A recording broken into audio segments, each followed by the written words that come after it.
एलडीसार education general knowledge प्रश्न number 1 केवे ओडिशा स्वतंत्र प्रदेश भाव सृष्टि है उत्तर 1936 मसीहा एप्रिल मास 1 तारिख दिन। प्रश्न नंबर 2 ओडिशा प्राचीन काल में क्यों क्यों नाम परिचित थिला उत्तर अड्र उत्कल कलिंग तोषाड़ी एवं कौशल नाम। प्रश्न नंबर 3 केतोटी जिला को नहीं स्वतंत्र ओडिशा प्रदेश गठन होता उत्तर 6टी जिला को नहीं कटक कोरापुट बालेश्वर पुरी संबलपुर गंजाम। प्रश्न नंबर 4 मोगल बंदी केउं अंचल को नहीं सृष्टि होता उत्तर कटक पुरी और बालेश्वर को नहीं। प्रश्न नंबर 5 ओडिशार पूर्व रे कौन अवस्थित उत्तर बंगोपसागर। प्रश्न नंबर 6 ओडिशार पश्चिम रे केउं राज्य अवस्थित उत्तर छत्तीसगढ़ राज्य। प्रश्न नंबर 7 ओडिशार प्रश्न नंबर 7 अथर पढ़ुची शुणु ओडिशार उत्तर रे केउं राज्य अवस्थित उत्तर झारखंड राज्य। प्रश्न नंबर 8 ओडिशार दक्षिण रे केउं राज्य अवस्थित उत्तर आंध्र प्रदेश। प्रश्न नंबर 9 ओडिशार वर्तमान जिला संख्या केते उत्तर 30टी। प्रश्न नंबर 10 ओडिशार लोकसभा आसन संख्या केतोटी उत्तर 21टी। प्रश्न नंबर 11 ओडिशा विधानसभा आसन संख्या केतोटी उत्तर 147टी। प्रश्न नंबर 12 बारवाटी दुर्ग केउं जिले में अवस्थित उत्तर कटक जिले में। प्रश्न नंबर 13 मधुस्मृति केउंठी अवस्थित उत्तर कटक जिले में। प्रश्न नंबर 14 मधुस्मृति कौन उत्तर मधुबाबू को बासगृह। प्रश्न नंबर 15 काच कारखाना केउंठी अवस्थित उत्तर कटक जिलार बारंग ठारे। प्रश्न नंबर 16 अट्री उष्ण प्रस्रवण केउं जिले में उत्तर खर्धा जिले में। प्रश्न नंबर 17 सातभाया अभयारण्य केउं जिले में अवस्थित उत्तर केन्द्रापड़ा जिले में। प्रश्न नंबर 18 बलदेवजीउ मंदिर केउंठी अवस्थित उत्तर केन्द्रापड़ा जिले में। प्रश्न नंबर 19 हुकीटला बतीघर केउं जिले में उत्तर केन्द्रापड़ा जिले में। प्रश्न नंबर 20 पारादीप बंदर केउं जिले में उत्तर जगतसिंहपुर जिले में।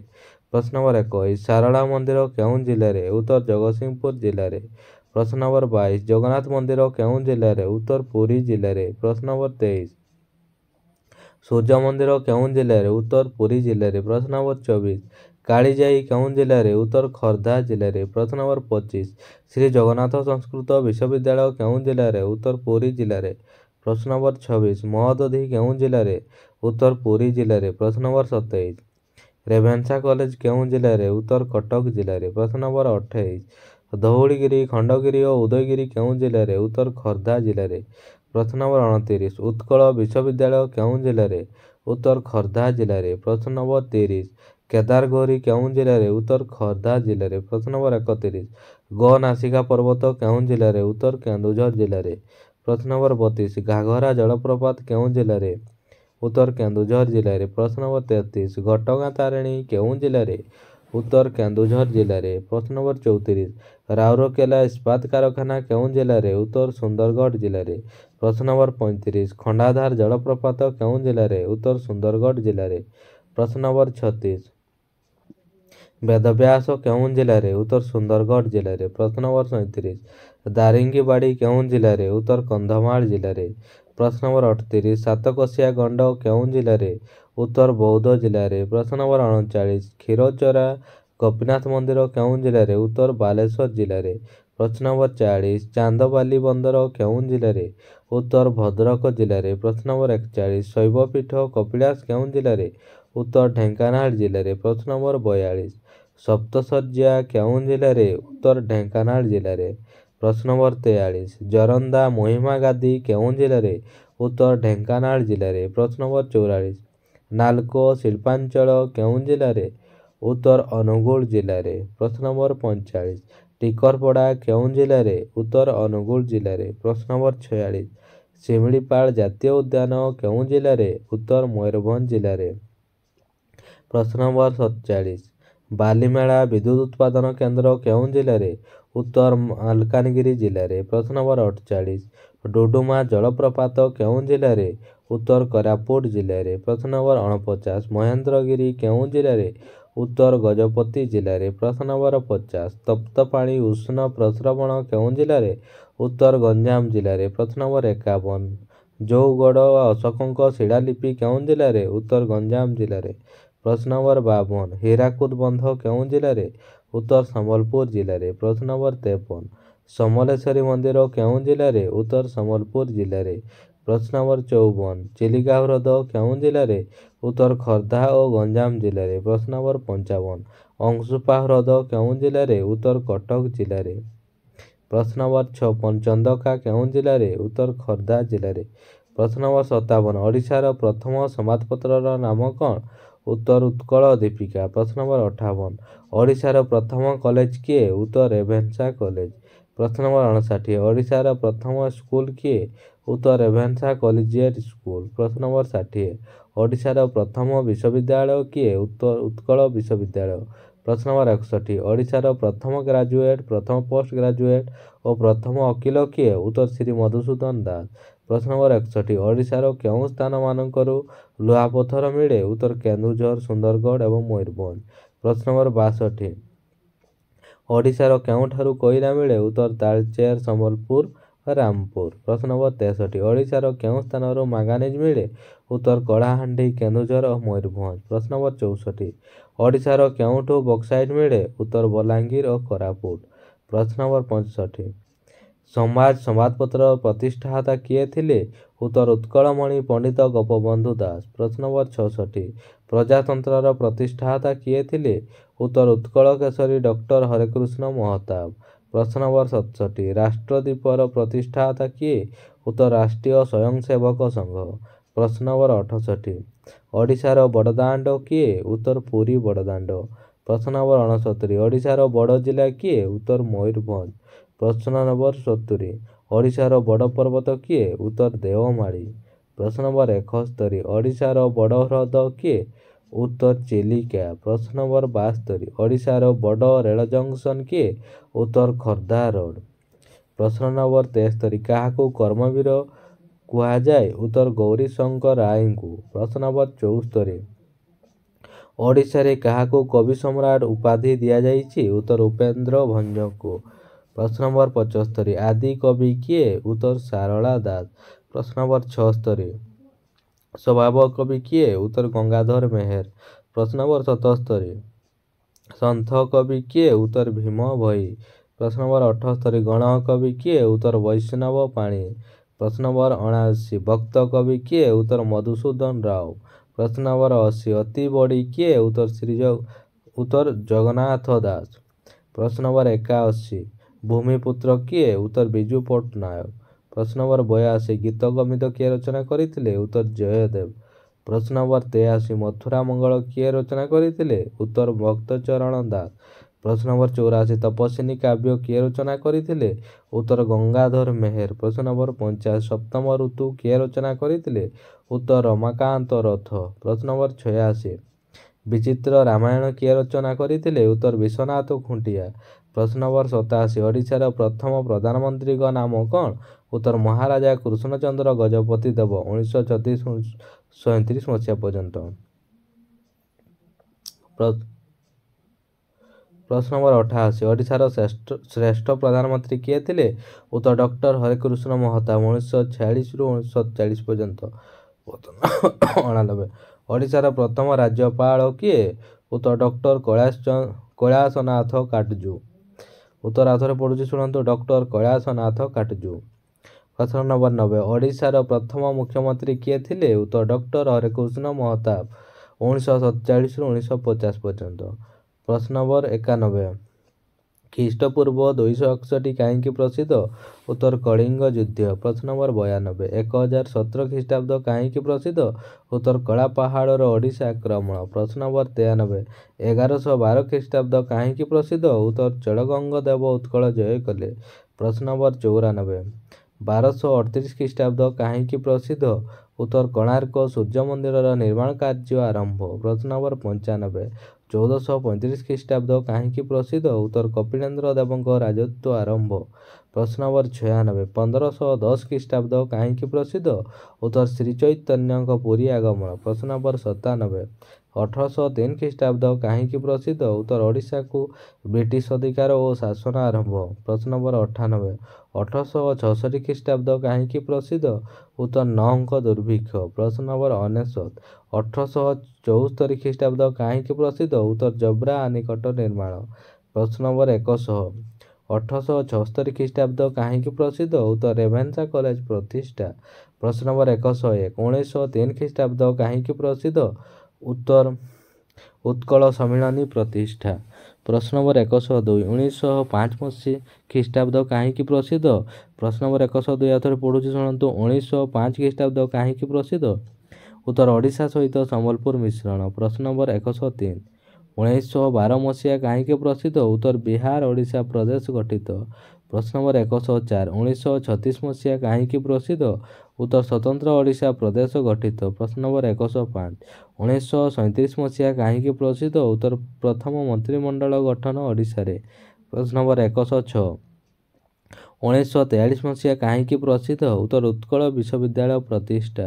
ପ୍ରଶ୍ନ ନମ୍ବର 107 1948 କାହିଁକି ପ୍ରସିଦ୍ଧ? ଉତ୍ତର ଭୁବନେଶ୍ୱରରେ ନୂଆ ରାଜଧାନୀ କଟକ ଆକାଶବାଣୀ ଓ ଓଡ଼ିଶା ହାଇକୋର୍ଟ ପ୍ରତିଷ୍ଠା। ପ୍ରଶ୍ନ ନମ୍ବର 108 1957 କାହିଁକି ପ୍ରସିଦ୍ଧ? ଉତ୍ତର ହୀରାକୁଦ ନଦୀ ବନ୍ଧ ନିର୍ମାଣ।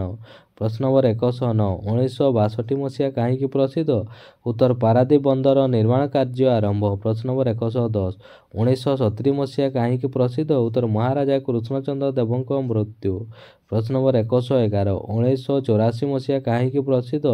ଉତ୍ତର ତାଳଚେର ସମ୍ବଲପୁର ରେଳପଥ ପ୍ରତିଷ୍ଠା। ପ୍ରଶ୍ନ ନମ୍ବର 112 1985 କାହିଁକି ପ୍ରସିଦ୍ଧ? ଉତ୍ତର ପ୍ରଥମ ଲୋକ ଅଦାଲତ। ପ୍ରଶ୍ନ ନମ୍ବର 113 1999 କାହିଁକି ପ୍ରସିଦ୍ଧ? ଉତ୍ତର ଚାନ୍ଦିପୁରକୁ ଅଗ୍ନି କ୍ଷେପଣାସ୍ତ୍ର ସଫଳ ପରୀକ୍ଷଣ। ପ୍ରଶ୍ନ ନମ୍ବର 114 ପ୍ରଥମ ଓଡ଼ିଆ ଗଳ୍ପ କ'ଣ? ଉତ୍ତର ରେବତୀ। ପ୍ରଶ୍ନ ନମ୍ବର 115 ପ୍ରଥମ ଓଡ଼ିଆ ପ୍ରବନ୍ଧ କ'ଣ?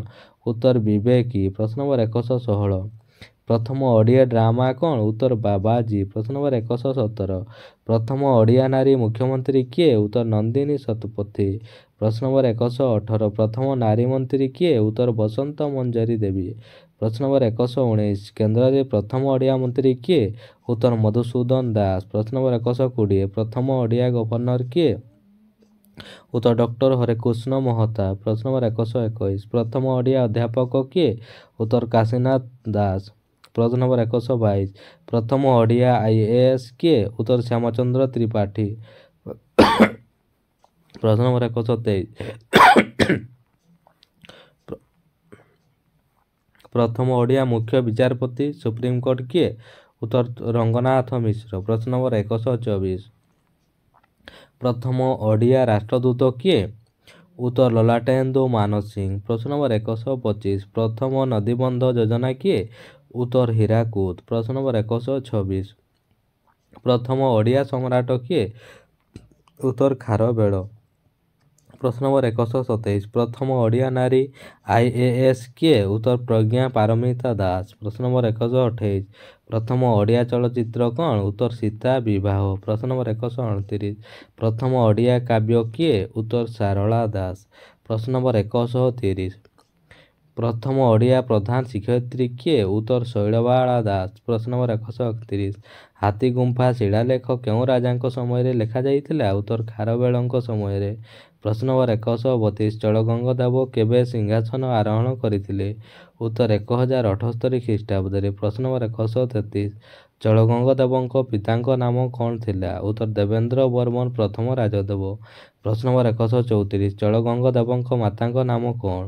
ଉତ୍ତର ରାଜସୁନ୍ଦରୀ। ପ୍ରଶ୍ନ ନମ୍ବର 135 ରାଜସୁନ୍ଦରୀ କେଉଁ ପ୍ରସିଦ୍ଧ ରାଜବଂଶର? ଉତ୍ତର ଚଳ ରାଜବଂଶର। ପ୍ରଶ୍ନ ନମ୍ବର 136 କୁଳତଙ୍ଗ ଚଳ କିଏ? ଉତ୍ତର ଚଳଗଙ୍ଗଦେବଙ୍କ ସମସାମୟିକ ଭେଙ୍ଗୀର ରାଜା। ପ୍ରଶ୍ନ ନମ୍ବର 137 ଚଳଗଙ୍ଗଦେବଙ୍କ ଉତ୍କଳ ଆକ୍ରମଣ ସମୟରେ କିଏ ଏହାର ରାଜା ଥିଲେ? ଉତ୍ତର କର୍ଣ୍ଣଦେବ। ପ୍ରଶ୍ନ ନମ୍ବର 138 ଚଳଗଙ୍ଗଦେବ ଉତ୍କଳ ଆକ୍ରମଣ ସମୟରେ ଏଠାରେ କେଉଁ ବଂଶର ରାଜା ଶାସନ କରୁଥିଲେ? ଉତ୍ତର ସୋମବଂଶ। ପ୍ରଶ୍ନ ନମ୍ବର 139 ଚଳଗଙ୍ଗଦେବ କେବେ ଉତ୍କଳ ଜୟ କରିଥିଲେ? ଉତ୍ତର 1110 ଖ୍ରୀଷ୍ଟାବ୍ଦରେ। ପ୍ରଶ୍ନ ନମ୍ବର 140 ଚଳଗଙ୍ଗଦେବଙ୍କ ପ୍ରଥମ ରାଜଧାନୀ କେଉଁଠି ଥିଲା? ଉତ୍ତର କଳିଙ୍ଗ ନଗର। ପ୍ରଶ୍ନ ନମ୍ବର 141 ଜଗନ୍ନାଥଙ୍କୁ ପୂଜା କରୁଥିବା ଦଇତାପତିମାନେ କାହାର ବଂଶଧର? ଉତ୍ତର ଶବର ପୁରୋହିତଙ୍କ ବଂଶଧର। ପ୍ରଶ୍ନ ନମ୍ବର 142 କିଏ ଗୀତ ଗୋବିନ୍ଦ ରଚନା କରିଥିଲେ? ଉତ୍ତର ଜୟଦେବ। ପ୍ରଶ୍ନ ନମ୍ବର 143 କିଏ ଅନର୍ଘ ରାଘବ ରଚନା କରିଥିଲେ? ଉତ୍ତର ମୁରାରୀ ମିଶ୍ର। ପ୍ରଶ୍ନ ନମ୍ବର 144 କେଉଁ ସମବଂଶୀ ରାଜା ପୁରୀରେ ପୁରୁଷୋତ୍ତମ ମନ୍ଦିର ନିର୍ମାଣ କରିଥିଲେ ବୋଲି ଜଣାଯାଏ? ଉତ୍ତର ପ୍ରଥମ ଯଯାତି। ପ୍ରଶ୍ନ ନମ୍ବର 145 ଗୁଣ୍ଡିଚା କିଏ? ଉତ୍ତର ରାଜା ଇନ୍ଦ୍ରଦ୍ୟୁମ୍ନଙ୍କ ରାଣୀ।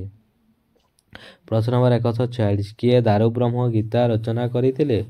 ଉତ୍ତର ଜଗନ୍ନାଥ ଦାସ। ପ୍ରଶ୍ନ ନମ୍ବର 147 ଇନ୍ଦ୍ରଦ୍ୟୁମ୍ନ କିଏ? ଉତ୍ତର ମାଳବ ଦେଶର ରାଜା। ପ୍ରଶ୍ନ ନମ୍ବର 148 କାହାକୁ ଶଙ୍ଖକ୍ଷେତ୍ର କୁହାଯାଏ? ଉତ୍ତର ପୁରୀକୁ। ପ୍ରଶ୍ନ ନମ୍ବର 149 ମା ବିରଜା ମନ୍ଦିର କେଉଁଠି ଅବସ୍ଥିତ? ଉତ୍ତର ଯାଜପୁର ଜିଲ୍ଲାରେ ଯାଜପୁର ଟାଉନ୍ ଠାରେ। ପ୍ରଶ୍ନ ନମ୍ବର 150 କିଏ ପରଶୁରାମ ବିଜୟ ରଚନା କରିଥିଲେ? ଉତ୍ତର କପିଳେନ୍ଦ୍ର ଦେବ। ପ୍ରଶ୍ନ ନମ୍ବର 151 ଭୁବନେଶ୍ୱର କପିଳେଶ୍ୱର ମନ୍ଦିର କିଏ ନିର୍ମାଣ କରିଥିଲେ? ଉତ୍ତର କପିଳେନ୍ଦ୍ର ଦେବ। ପ୍ରଶ୍ନ ନମ୍ବର 152 କେଉଁ ଓଡ଼ିଆ କବି କପିଳେନ୍ଦ୍ର ଦେବଙ୍କ ସମସାମୟିକ ଥିଲେ? ଉତ୍ତର ସାରଳା ଦାସ। ପ୍ରଶ୍ନ ନମ୍ବର 153 ସମସ୍ତ ସଫଳ ବିଷୟ ପାଇଁ କପିଳେନ୍ଦ୍ର ଦେବଙ୍କୁ କେଉଁ ଉପାଧିରେ ଭୂଷିତ କରାଯାଇଥିଲା? ଉତ୍ତର ଗଜପତି ଗୌଡ଼େଶ୍ୱର ନବକୋଟି କର୍ଣ୍ଣାଟକ କଳବର୍ଗେଶ୍ୱର। ପ୍ରଶ୍ନ ନମ୍ବର 154 କେଉଁ ଶବର ଦଳପତି ନୀଳମାଧବଙ୍କୁ ସମୁଦ୍ର କୂଳରେ ପୂଜା କରୁଥିଲେ? ଉତ୍ତର ବିଶ୍ୱାବସୁ। ପ୍ରଶ୍ନ ନମ୍ବର 155 କପିଳେନ୍ଦ୍ର ଦେବ କେବେ ମୃତ୍ୟୁବରଣ କଲେ? ଉତ୍ତର 1468 ମସିହାରେ। ପ୍ରଶ୍ନ ନମ୍ବର 156 ନବକୋଟି କର୍ଣ୍ଣାଟକ ଉପାଧି କପିଳେନ୍ଦ୍ର ଦେବ କେବେ ଲାଭ କରିଥିଲେ? ଉତ୍ତର ବିଜୟନଗର ରାଜ୍ୟ ଜୟୀ ପରେ। ପ୍ରଶ୍ନ ନମ୍ବର 157 ମଲ୍ଲିକାର୍ଜୁନ କିଏ ଥିଲେ? ଉତ୍ତର ବିଜୟନଗରର ସମ୍ରାଟ। ପ୍ରଶ୍ନ ନମ୍ବର 158 କିଏ ଗଙ୍ଗବଂଶାନୁଚରିତମ୍ ରଚନା କରିଥିଲେ? ଉତ୍ତର ବାସୁଦେବ। ପ୍ରଶ୍ନ ନମ୍ବର 159 କଳବର୍ଗେଶ୍ୱର ଉପାଧି କପିଳେନ୍ଦ୍ର ଦେବ କେବେ ଲାଭ କଲେ? ଉତ୍ତର ବାହମନି ରାଜ୍ୟ ଜୟୀ କଲା ପରେ। ପ୍ରଶ୍ନ ନମ୍ବର 160 ଗୌଡ଼େଶ୍ୱର ଉପାଧି କପିଳେନ୍ଦ୍ର ଦେବ କେବେ ଲାଭ କଲେ? ଉତ୍ତର ସୁଲତାନ ନାସିରୁଦ୍ଦିନ ମହମ୍ମଦ ଶାହାଙ୍କୁ ପରାଜୟ କଲା ପରେ। ପ୍ରଶ୍ନ ନମ୍ବର 161 କିଏ ଗଙ୍ଗବଂଶର ଶେଷ ସମ୍ରାଟ ଥିଲେ? ଉତ୍ତର ଚତୁର୍ଥ ଭାନୁଦେବ। ପ୍ରଶ୍ନ ନମ୍ବର 162 କେଉଁଠାରେ କପିଳେନ୍ଦ୍ର ଦେବଙ୍କ ଅଭିଷେକ ଉତ୍ସବ ଅନୁଷ୍ଠିତ ହେଲା? ଉତ୍ତର ଭୁବନେଶ୍ୱର ଠାରେ। ପ୍ରଶ୍ନ ନମ୍ବର 163 କପିଳେନ୍ଦ୍ର ଦେବ କେଉଁ ବଂଶର ସମ୍ରାଟ ଥିଲେ? ଉତ୍ତର ସୂର୍ଯ୍ୟ ବଂଶର। ପ୍ରଶ୍ନ ନମ୍ବର 164 ଗଙ୍ଗବଂଶ ପରେ କେଉଁ ବଂଶ ଶାସନ କଲା? ଉତ୍ତର ସୂର୍ଯ୍ୟ ବଂଶ। ପ୍ରଶ୍ନ ନମ୍ବର 165 କେବେ କପିଳାବ୍ଦ ପ୍ରଚଳନ ହେଲା? ଉତ୍ତର କପିଳେନ୍ଦ୍ର ଦେବଙ୍କ ଅଭିଷେକ ବର୍ଷ ଠାରୁ। ପ୍ରଶ୍ନ ନମ୍ବର 166 କପିଳେନ୍ଦ୍ର ଦେବଙ୍କ କେଉଁ ପୁତ୍ର ଦକ୍ଷିଣ ଭାରତ ଅଭିଯାନର ଦାୟିତ୍ୱ ନେଇଥିଲେ? ଉତ୍ତର ହମ୍ବୀର। ପ୍ରଶ୍ନ ନମ୍ବର 167 କପିଳେନ୍ଦ୍ର ଦେବଙ୍କ ପିତାଙ୍କ ନାମ କ'ଣ? ଉତ୍ତର ଯଜ୍ଞେଶ୍ୱର। ପ୍ରଶ୍ନ ନମ୍ବର 168 କପିଳେନ୍ଦ୍ର ଦେବଙ୍କ ମାତାଙ୍କ ନାମ କ'ଣ? ଉତ୍ତର ବେଲାମା। ପ୍ରଶ୍ନ ନମ୍ବର 169 ଓଡ଼ିଶାରେ ସୂର୍ଯ୍ୟବଂଶୀ ରାଜତ୍ୱ କିଏ ଆରମ୍ଭ କରିଥିଲେ? ଉତ୍ତର କପିଳେନ୍ଦ୍ର ଦେବ। ପ୍ରଶ୍ନ ନମ୍ବର 170 କେଉଁ ରାଜାଙ୍କ ସମୟରେ ପୁରୀର ଏମାର ମଠ ସ୍ଥାପିତ ହୋଇଥିଲା? ଉତ୍ତର ଚଳଗଙ୍ଗ ଦେବଙ୍କ ରାଜତ୍ୱ ବେଳେ। ପ୍ରଶ୍ନ ନମ୍ବର 171 ବୈଷ୍ଣବ ଧର୍ମର କେଉଁ ପ୍ରସିଦ୍ଧ ପ୍ରଚାରକ ଚଳଗଙ୍ଗ ଦେବଙ୍କ ରାଜତ୍ୱ ସମୟରେ ପୁରୀ ଆସିଥିଲେ? ଉତ୍ତର ରାମାନୁଜ। ପ୍ରଶ୍ନ ନମ୍ବର 172 କିଏ ଭୁବନେଶ୍ୱର ନିକଟସ୍ଥ କୌଶଲ୍ୟାଗଙ୍ଗ ଜଳାଶୟ ନିର୍ମାଣ କରିଥିଲେ? ଉତ୍ତର ଚଳଗଙ୍ଗ ଦେବ। ପ୍ରଶ୍ନ ନମ୍ବର 173 କିଏ ଯାଜପୁରର ଗଙ୍ଗେଶ୍ୱର ଶିବ ମନ୍ଦିର ନିର୍ମାଣ କରିଥିଲେ? ଉତ୍ତର ଚଳଗଙ୍ଗ ଦେବ। ପ୍ରଶ୍ନ ନମ୍ବର 174 କେବେ ଚଳଗଙ୍ଗ ଦେବ କଟକକୁ ରାଜଧାନୀ ସ୍ଥାନାନ୍ତରିତ କରିଥିଲେ? ଉତ୍ତର 1135 ଖ୍ରୀଷ୍ଟାବ୍ଦରେ। ପ୍ରଶ୍ନ ନମ୍ବର 175 କାହା ଦ୍ୱାରା ପ୍ରଭାବିତ ହୋଇ ଚଳଗଙ୍ଗ ଦେବ ବୈଷ୍ଣବ ଧର୍ମ ଗ୍ରହଣ କରିଥିଲେ? ଉତ୍ତର ରାମାନୁଜ। ପ୍ରଶ୍ନ ନମ୍ବର 176 କିଏ ଭୋଇ ରାଜବଂଶ ପ୍ରତିଷ୍ଠା କରିଥିଲେ? ଉତ୍ତର ଗୋବିନ୍ଦ ବିଦ୍ୟାଧର। ପ୍ରଶ୍ନ ନମ୍ବର 177 କିଏ ଗୋବିନ୍ଦ ବିଦ୍ୟାଧରଙ୍କ ପରେ ଓଡ଼ିଶାର ରାଜା ହେଲେ? ଉତ୍ତର ଚନ୍ଦ୍ରପ୍ରତାପ। ପ୍ରଶ୍ନ ନମ୍ବର 178 କେବେ ମୁକୁନ୍ଦ ଦେବ ନିହତ ହେଲେ? ଉତ୍ତର 1568 ଖ୍ରୀଷ୍ଟାବ୍ଦରେ। ପ୍ରଶ୍ନ ନମ୍ବର 179 କିଏ ଓଡ଼ିଶାର ଶେଷ ସ୍ୱାଧୀନ ରାଜା ଥିଲେ? ଉତ୍ତର ମୁକୁନ୍ଦ ଦେବ। ପ୍ରଶ୍ନ ନମ୍ବର 180 କେବେ ମଧ୍ୟଯୁଗୀୟ ଓଡ଼ିଶାର ସ୍ୱାଧୀନତା ବିଲୋପ ପାଇଲା? ଉତ୍ତର 1568 ମସିହାରେ। ପ୍ରଶ୍ନ ନମ୍ବର 181 କିଏ ଚୈତନ୍ୟ ଚରିତାମୃତ ରଚନା କରିଥିଲେ? ଉତ୍ତର କୃଷ୍ଣ ଦାସ କବିରାଜ। ପ୍ରଶ୍ନ ନମ୍ବର 182 କେତେ ବର୍ଷ ଶ୍ରୀ ଚୈତନ୍ୟ ଓଡ଼ିଶାର ପୁରୀ ଠାରେ ଅବସ୍ଥାନ କରିଥିଲେ? ଉତ୍ତର 18 ବର୍ଷ। ପ୍ରଶ୍ନ ନମ୍ବର 183 କିଏ ଚୈତନ୍ୟ ମଙ୍ଗଳ ଗ୍ରନ୍ଥ ରଚନା କରିଥିଲେ? ଉତ୍ତର ଦୟାନନ୍ଦ। ପ୍ରଶ୍ନ ନମ୍ବର 184 କିଏ ଅନର୍ଘ ରାଘବ ନାଟକ ରଚନା କରିଥିଲେ? ଉତ୍ତର ମୁରାରୀ ମିଶ୍ର। ପ୍ରଶ୍ନ ନମ୍ବର 185 କିଏ ଦେଉଳତଳା କାବ୍ୟ ରଚନା କରିଥିଲେ? ଉତ୍ତର ନୀଳାମ୍ବର ଦାସ। ପ୍ରଶ୍ନ ନମ୍ବର 186 କିଏ ଦାରୁବ୍ରହ୍ମ ଗୀତା ରଚନା କରିଥିଲେ? ଉତ୍ତର ଜଗନ୍ନାଥ ଦାସ। ପ୍ରଶ୍ନ ନମ୍ବର 187 କାହା ରାଜତ୍ୱ କାଳରେ ଜଗନ୍ନାଥ ମନ୍ଦିରର ନିର୍ମାଣ କାର୍ଯ୍ୟର ସମାପ୍ତି ଘଟିଥିଲା? ଉତ୍ତର ତୃତୀୟ ଅନଙ୍ଗ ଭୀମଦେବଙ୍କ ରାଜତ୍ୱ କାଳରେ। ପ୍ରଶ୍ନ ନମ୍ବର 188 ଚଳଗଙ୍ଗ ଦେବଙ୍କ ପରେ ଗଙ୍ଗବଂଶରେ କେତେ ଜଣ ରାଜା ରାଜୁତି କରିଥିବାର ଜଣାଯାଏ? ଉତ୍ତର 14 ଜଣ। ପ୍ରଶ୍ନ ନମ୍ବର 189 କେଉଁ ଗଙ୍ଗ ରାଜା ପରମ ବୈଷ୍ଣବ ଉପାଧି ଧାରଣ କରିଥିଲେ? ଉତ୍ତର ଚଳଗଙ୍ଗଦେବ। ପ୍ରଶ୍ନ ନମ୍ବର 190 ମହିମା ଧର୍ମର ପ୍ରତିଷ୍ଠାତା କିଏ? ଉତ୍ତର ମହିମା ସ୍ୱାମୀ। ପ୍ରଶ୍ନ ନମ୍ବର 191 କାହାକୁ ପୁରୀରେ ଧୂଳିଆ ବାବା ବୋଲି ଲୋକ କହୁଥିଲେ? ଉତ୍ତର ମହିମା ସ୍ୱାମୀଙ୍କୁ। ପ୍ରଶ୍ନ ନମ୍ବର 192 କେଉଁଠି ମହିମା ସ୍ୱାମୀ ତାଙ୍କର ଆଶ୍ରମ ପ୍ରତିଷ୍ଠା କରିଥିଲେ? ଉତ୍ତର ଢେଙ୍କାନାଳର ଜରନ୍ଦାଠାରେ। ପ୍ରଶ୍ନ ନମ୍ବର 193 କେବେ ମହିମା ସ୍ୱାମୀ ମୃତ୍ୟୁବରଣ କରିଥିଲେ? ଉତ୍ତର 1876 ମସିହାରେ। ପ୍ରଶ୍ନ ନମ୍ବର 194 କିଏ ନିଜର ରଚନା ଦ୍ୱାରା ମହିମା ଧର୍ମକୁ ଜନପ୍ରିୟ କରିପାରିଥିଲେ? ଉତ୍ତର ଭୀମ ଭୋଇ। ପ୍ରଶ୍ନ ନମ୍ବର 195 କିଏ ସ୍ତୁତି ଚିନ୍ତାମଣି ରଚନା କରିଥିଲେ? ଉତ୍ତର ଭୀମ ଭୋଇ। ପ୍ରଶ୍ନ ନମ୍ବର 196 କିଏ ବ୍ରହ୍ମ ନିରୂପଣ ଗୀତା ରଚନା କରିଥିଲେ? ଉତ୍ତର ଭୀମ ଭୋଇ। ପ୍ରଶ୍ନ ନମ୍ବର 197 କିଏ ନିର୍ଭେଦ ସାଧନା ରଚନା କରିଥିଲେ? ପ୍ରଶ୍ନ ଆଉଥରେ ପଢ଼ୁଛି ଶୁଣନ୍ତୁ। 197 କିଏ ନିର୍ଭେଦ ସାଧନା ରଚନା କରିଥିଲେ? ଉତ୍ତର ଭୀମ ଭୋଇ। ପ୍ରଶ୍ନ ନମ୍ବର 198 ମହିମା ଧର୍ମ ଆଉ କେଉଁ ଧର୍ମ ନାମରେ ପରିଚିତ? ଉତ୍ତର ଅଲେଖ ଧର୍ମ। ପ୍ରଶ୍ନ ନମ୍ବର 199 କେବେ ମହିମା ଧର୍ମୀମାନେ ସେମାନଙ୍କ ପର୍ବ ପାଳନ କରନ୍ତି? ଉତ୍ତର ମାଘ ମାସ ପୂର୍ଣ୍ଣମୀ ଦିନ। ପ୍ରଶ୍ନ ନମ୍ବର 200 ଜୟକୃଷ୍ଣ ବାବା କିଏ? ଉତ୍ତର ଖଣ୍ଡଗିରିଠାରେ ସତ୍ୟ ମହିମା ଆଶ୍ରମର ପ୍ରତିଷ୍ଠାତା। ପ୍ରଶ୍ନ ନମ୍ବର 201 ବିଶ୍ୱନାଥ ବାବା କିଏ? ଉତ୍ତର ମହିମା ଧର୍ମର ପ୍ରଚାରକ। ପ୍ରଶ୍ନ ନମ୍ବର 202 1920 ମସିହାରେ ଅନୁଷ୍ଠିତ ଭାରତୀୟ ଜାତୀୟ କଂଗ୍ରେସର ନାଗପୁର ଅଧିବେଶନରେ ଓଡ଼ିଶାରୁ କେତେଜଣ ପ୍ରତିନିଧି ଯୋଗ ଦେଇଥିଲେ? ଉତ୍ତର 35 ଜଣ ପ୍ରତିନିଧି। ପ୍ରଶ୍ନ ନମ୍ବର 203 1921 ମସିହାରେ ଗଠିତ ଉତ୍କଳ ପ୍ରଦେଶ କଂଗ୍ରେସ କମିଟିରେ କିଏ ସଭାପତି ଥିଲେ? ଉତ୍ତର ଗୋପବନ୍ଧୁ ଦାସ। ପ୍ରଶ୍ନ ନମ୍ବର 204 କିଏ ଜଗତସିଂହପୁର ଠାରେ ଅଳକାଶ୍ରମ ପ୍ରତିଷ୍ଠା କରିଥିଲେ? ଉତ୍ତର ଭାଗୀରଥୀ ମହାପାତ୍ର। ପ୍ରଶ୍ନ ନମ୍ବର 205 ବାଲେଶ୍ୱର ଠାରେ କାହା ଦ୍ୱାରା ସ୍ୱରାଜ ମନ୍ଦିର ନାମକ ଏକ କଂଗ୍ରେସ ଆଶ୍ରମ ଗଠନ କରାଯାଇଥିଲା? ଉତ୍ତର ହରେକୃଷ୍ଣ ମହତାବଙ୍କ ଦ୍ୱାରା। ପ୍ରଶ୍ନ ନମ୍ବର 206 କେବେ ଗାନ୍ଧିଜୀ ପ୍ରଥମ ଥର ପାଇଁ ଓଡ଼ିଶାକୁ ଆଗମନ କରିଥିଲେ? ଉତ୍ତର 1921 ମସିହାରେ। ପ୍ରଶ୍ନ ନମ୍ବର 207 ଗୋପବନ୍ଧୁ ଦାସ କେବେ ମୃତ୍ୟୁବରଣ କଲେ? ଉତ୍ତର 1928 ମସିହାରେ। ପ୍ରଶ୍ନ ନମ୍ବର 208 କିଏ ଆଇନ ଅମାନ୍ୟ ଆନ୍ଦୋଳନ ସମୟରେ ଉତ୍କଳ ପ୍ରଦେଶ କଂଗ୍ରେସ କମିଟିର ସଭାପତି ଥିଲେ? ଉତ୍ତର ଡକ୍ଟର ହରେକୃଷ୍ଣ ମହତାବ।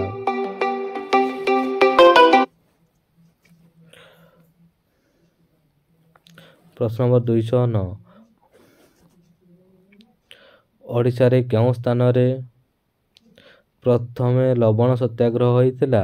ଉତ୍ତର ଇଞ୍ଚୁଡ଼ି ଠାରେ। ପ୍ରଶ୍ନ ନମ୍ବର 210 ଓଡ଼ିଶାରେ ଲବଣ ସତ୍ୟାଗ୍ରହର କିଏ ନେତୃତ୍ୱ ନେଇଥିଲେ? ଉତ୍ତର ଆଚାର୍ଯ୍ୟ ହରିହର ଦାସ ଓ ଗୋପବନ୍ଧୁ ଚୌଧୁରୀ। ପ୍ରଶ୍ନ ନମ୍ବର 211 ଓଡ଼ିଶାରେ ଲବଣ ସତ୍ୟାଗ୍ରହରେ ଭାଗ ନେଇଥିବା 2 ଜଣ ନାରୀ ନେତ୍ରୀଙ୍କ ନାମ କୁହ? ଉତ୍ତର ମାଳତୀ ଦେବୀ ଓ ରମା ଦେବୀ। ପ୍ରଶ୍ନ ନମ୍ବର 212 କେଉଁ ଘଟଣା ଯୋଗୁଁ ଲକ୍ଷ୍ମଣ ନାୟକ ଫାଶୀ ପାଇଥିଲେ? ଉତ୍ତର ମାଥିଲି ଗୁଳିକାଣ୍ଡ ଯୋଗୁଁ। ପ୍ରଶ୍ନ ନମ୍ବର 213 ଭାରତ ଛାଡ଼ ଆନ୍ଦୋଳନ ଚାଲିଥିବା ବେଳେ ଓଡ଼ିଶାର ନିମାପଡ଼ା ଠାରେ କିଏ ପୋଲିସ ଗୁଳିରେ ମୃତ୍ୟୁବରଣ କରିଥିଲେ? ଉତ୍ତର ଉତ୍ସବ ମଲ୍ଲିକ। ପ୍ରଶ୍ନ ନମ୍ବର 214 ଭାରତ ଛାଡ଼ ଆନ୍ଦୋଳନ ଚାଲିଥିବା ବେଳେ ନୟାଗଡ଼ର କେଉଁ କନ୍ଧ ବ୍ୟକ୍ତି ପୋଲିସ ଗୁଳିରେ ପ୍ରାଣ ହରାଇଥିଲେ? ଉତ୍ତର କଷ୍ଟି ଡାକୁଆ। ପ୍ରଶ୍ନ ନମ୍ବର 215 ଉତ୍କଳ ଦୀପିକାର ସମ୍ପାଦକ କିଏ ଥିଲେ? ଉତ୍ତର ଗୌରୀଶଙ୍କର ରାୟ 1864 ମସିହାରେ। ପ୍ରଶ୍ନ ନମ୍ବର 216 ସମ୍ବାଦ ବାହିକାର ସମ୍ପାଦକ କିଏ ଥିଲେ? ଉତ୍ତର ଫକୀର ମୋହନ ସେନାପତି। ପ୍ରଶ୍ନ ନମ୍ବର 217 ସମ୍ବଲପୁର ହିତୈଷିଣୀର ସମ୍ପାଦକ କିଏ ଥିଲେ? ଉତ୍ତର ଆଉଥରେ ପଢ଼ୁଛି ଶୁଣନ୍ତୁ ନୀଳମଣି ବିଦ୍ୟାରତ୍ନ। ପ୍ରଶ୍ନ ନମ୍ବର 218 କିଏ ଓଡ଼ିଶାକୁ ଏକ ସ୍ୱତନ୍ତ୍ର ପ୍ରଦେଶ ଗଠନ କରିବାର ପ୍ରସ୍ତାବ ଦେଇଥିଲେ? ଉତ୍ତର ଷ୍ଟାଫୋର୍ଡ ନର୍ଥକୋଟ। ପ୍ରଶ୍ନ ନମ୍ବର 219 କେବେ ଓ କେଉଁଠାରେ ପ୍ରଥମ ଗଞ୍ଜାମ ଓଡ଼ିଶା ସମ୍ମିଳନୀ ଆହୁତ ହୋଇଥିଲା? ଉତ୍ତର 1902 ମସିହାରେ ରମ୍ଭାଠାରେ। ପ୍ରଶ୍ନ ନମ୍ବର 220 କିଏ ବାଲେଶ୍ୱରରୁ ଲର୍ଡ କର୍ଜନଙ୍କ ପାଖକୁ ଓଡ଼ିଆ ଭାଷାଭାଷୀ ଅଞ୍ଚଳର ଏକତ୍ରୀକରଣ ପାଇଁ ଏକ ସ୍ମାରକ ପତ୍ର ଦେଇଥିଲେ? ଉତ୍ତର ବୈକୁଣ୍ଠନାଥ ଦେ।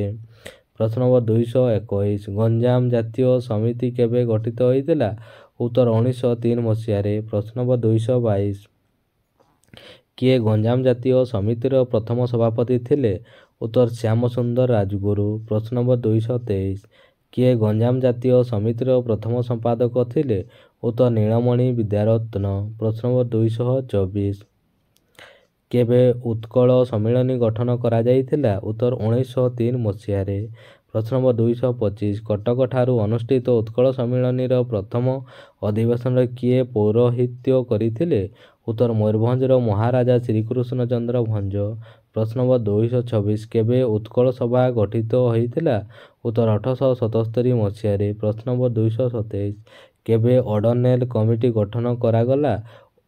ଉତ୍ତର 1931 ମସିହାରେ। ପ୍ରଶ୍ନ ନମ୍ବର 228 ଓଡ଼ିଶାର ପ୍ରଥମ ରାଜ୍ୟପାଳ କିଏ ଥିଲେ? ଉତ୍ତର ସାର ଜନ୍ ଅଷ୍ଟିନ ହବାର୍ଗ। ପ୍ରଶ୍ନ ନମ୍ବର 229 ଫିଲିପ ଡଫ୍ କମିଟି କାହିଁକି ଗଠନ କରାଗଲା? ଉତ୍ତର ଓଡ଼ିଆ ଭାଷାଭାଷୀ ଅଞ୍ଚଳର ଜନମତ କ'ଣ ଜାଣିବା ପାଇଁ।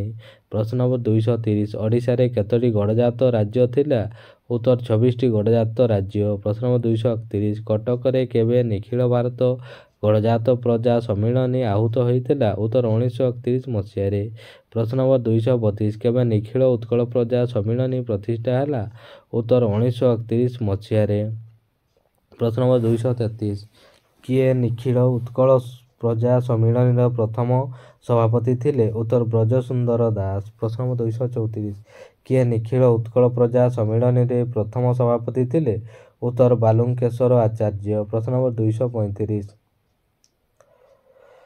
ଜାତୀୟ ନିଖିଳ ଭାରତ ପ୍ରଜା ସମ୍ମିଳନୀ କେବେ ଓ କେଉଁଠି ଆହୁତ ହୋଇଥିଲା?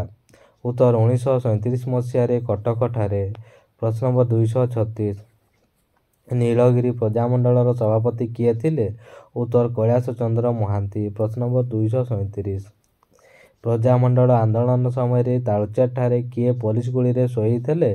ଉତ୍ତର ବିକା ନାୟକ।